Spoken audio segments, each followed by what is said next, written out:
Alright, sitting in the shop on this very cold day here. Doing a bit of renovations and a little bit of work to this car.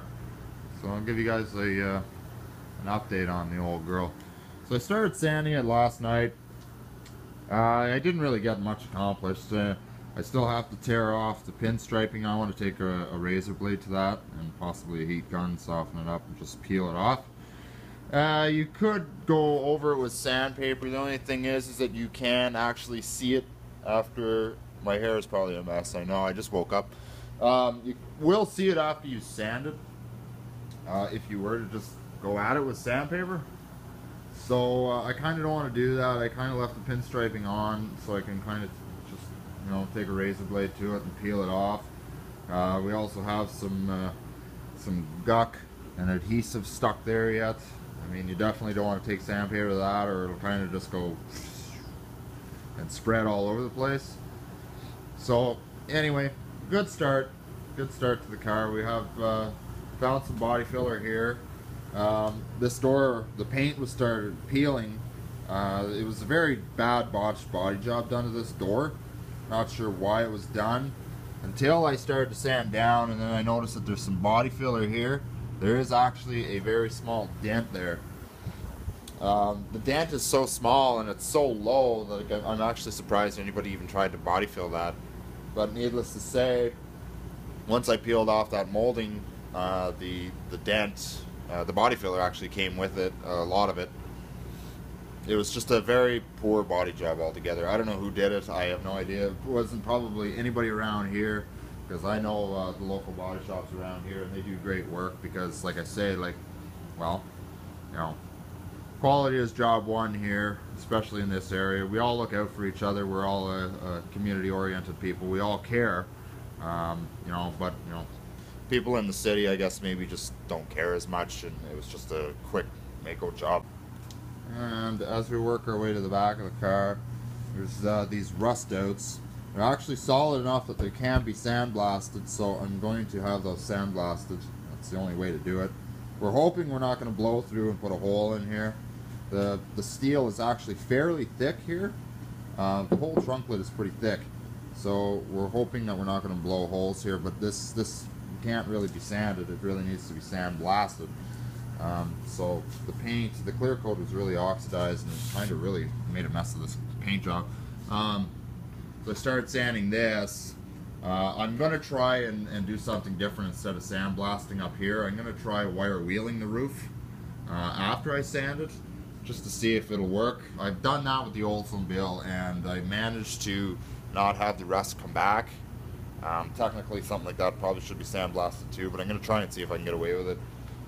Like I say, it's only a summer cruiser, right? So once you get your primer and your base on, if you have all the rusts and the pits out of it, all the little craters out of it, you know, there's a good chance that the rust won't come back.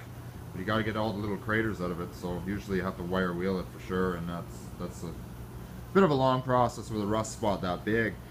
So anyway, nothing much has changed. I mean, I'm still working away at it. There's still some prep work I got to do. Wheel chrome flares have to come off, so I have to take those wheels off because it arches so funny. And that door handle has to come off too yet, but I mean that's nothing major.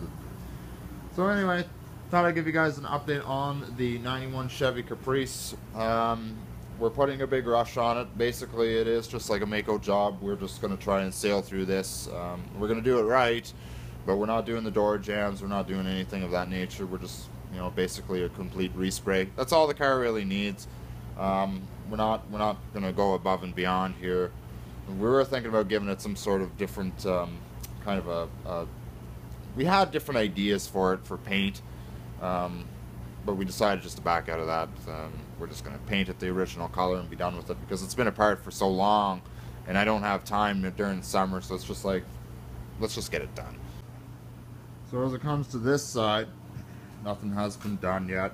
I still have to take the adhesive off where the badging was actually on. Like I say, I can't really, you know, take sandpaper to that.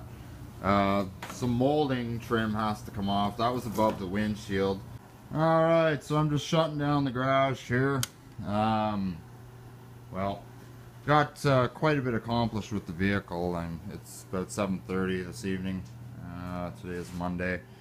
So, yeah, no, I'll turn this light on for a quick second to show you guys. I got quite a bit done. This side is pretty well done. I'm gonna do a little bit more fine touches with the sanding yet, and the roof hasn't been. This big fiasco over here, somebody must have painted the vehicle, the trunk lid, and did a botched job of it, because what we have here is what looks to be, well, what I thought it was is that clear coat was attacking the paint, and it was kind of giving this like crow's feet, like it was like an eggshell kind of a texture, like it was definitely rough. But actually, I took more note out of it when I was sanding. We can actually tell that it was rusting in behind the primer. Something kind of tells me that maybe somebody primed the vehicle and then left the primer on for a little too long, and it started rusting behind the primer. Maybe they were driving the vehicle out in the weather. You know, maybe they thought that, you know, the primer will keep it from rusting. Well, that's a no-no.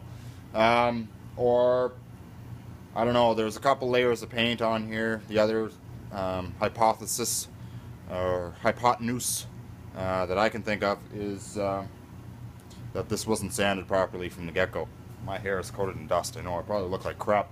So, yeah, anyway, like I went through a couple sheets of 120 here. I kind of wish I had some 80 to really get into the bad spots. So maybe I'll get some 80 tomorrow and kind of, you know, maybe come back and hit it again. Side panels are good. There seems to be a little bit of a Bondo wagon here. I'm not sure why. But there's definitely a dent here where the trim was. And then there's some Bondo here.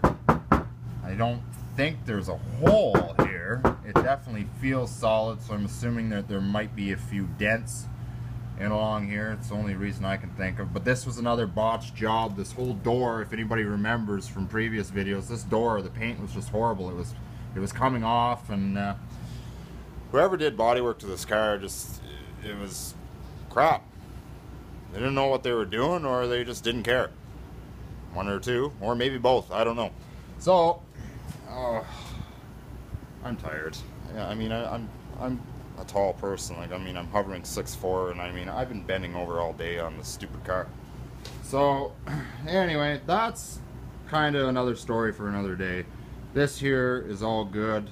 As far as I know, these panels haven't been touched. Another little bit of Bondo here on the hood. Don't know why, but it's not a big deal. It's smooth. Actually, you know what? That might not be Bondo. That might be just a different shade of primer. But anyway, in any regard, I'm not touching it. So I still have a lot more sanding to do yet. I mean, it's far from nearing completion, that's for sure. But we definitely got a large dent in on it. So come Thursday, Friday, well, we'll get some more work done, and we'll see if we can start prepping the windows and whatnot. More to come.